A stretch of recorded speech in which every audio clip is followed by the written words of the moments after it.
using the old miles contradicts the image and reality of our country as a modern, multicultural, dynamic place.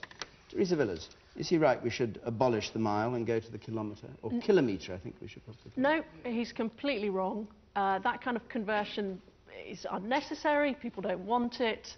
Miles work perfectly well as a measurement. It would cost a lot of money to transfer over. And to be honest, the United States seem to manage quite well with miles. So if they can, I don't see why we can't. Yeah, but they don't sell their petrol in litres like we do. And they don't have decimal points. Are they crying out on the streets of Milton Keynes for metrication? No, they're not. I don't know. Are you? We've got... Yes, somebody said. Anybody? No, right. We've got far better things to spend our time and money on than metrication and conversion. Christina O'Donnell.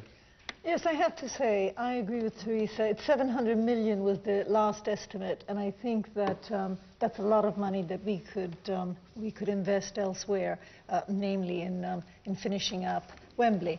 But I think there was a gentleman up there who was talking before about the credibility of this nation, and that is something that we should consider as well. That when people come here, they say, "So, are you one of us, or are you still one of them?" And there is a bit of a split image that this country gives by maintaining this parallel system, the metric and the imperial.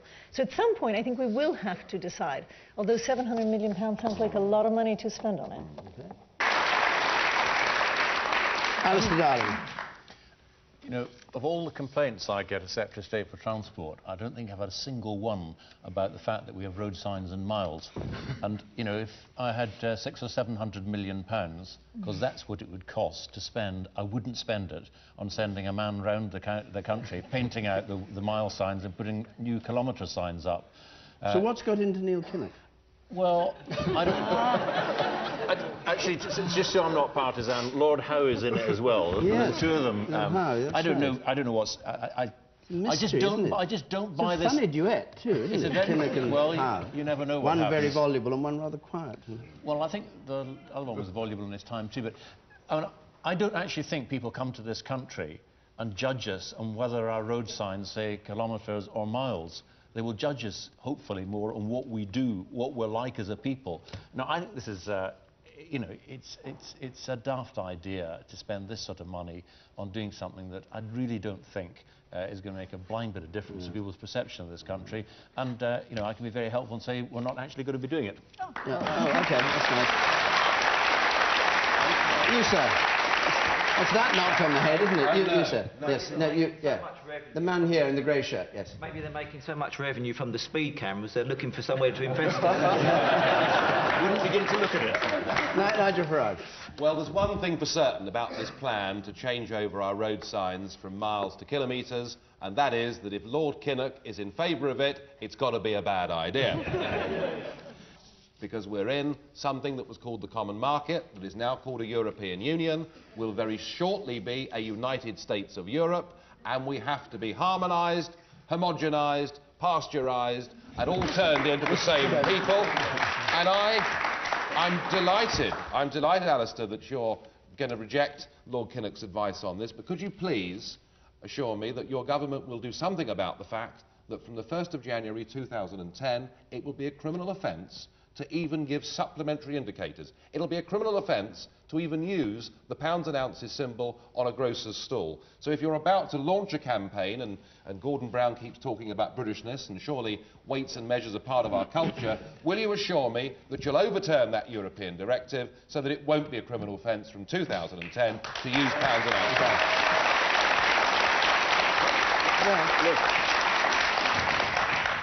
There's a common sense argument about not spending money on painting out road signs, but I don't share your virulent dislike of everything in Europe, and of kilograms and the rest of it. You know, the whole generation of people who are growing up were perfectly used to it and can live perfectly happy with it. It'll be a criminal offence, is it? You're happy with that? And I just don't share your virulent anti-Europeanism. But what about sharing his view that pounds and ounces? What about sharing the view that you shouldn't abolish pounds and ounces? But, look, whether you like it or not...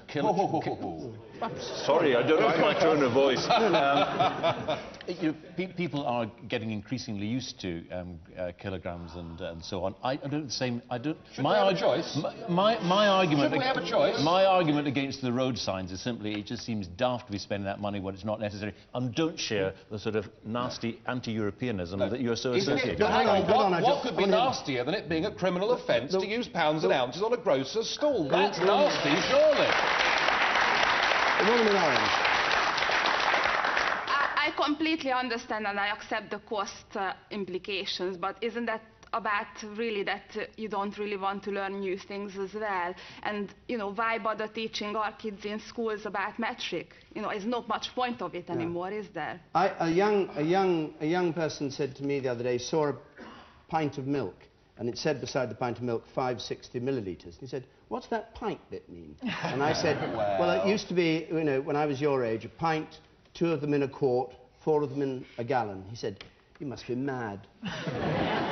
That's the end of question time for this week, and my thanks to our happy panel here in Milton Keynes, and to all of you who came to take part. Many thanks.